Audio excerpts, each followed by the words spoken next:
Gyan mo ti me kodli aye la loga mo go ber ka lar dako ke achule mai kodli gyan mo ti me la loga ni kwanya mere pala chi cher ngolo ngur achule ni o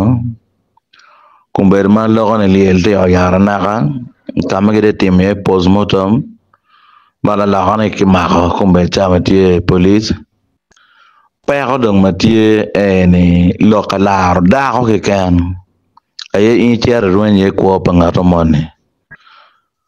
mario wabe cher kwena ke ko tim inani wana yo ke lo lokani ngarwa kombe ngul la khadong kadugo donga cha khote marajo de komba tun dan me leo to ento dan ma gelor chek go konyo kombe chabane lielte o yaranaga la la khana tie police post kan arafa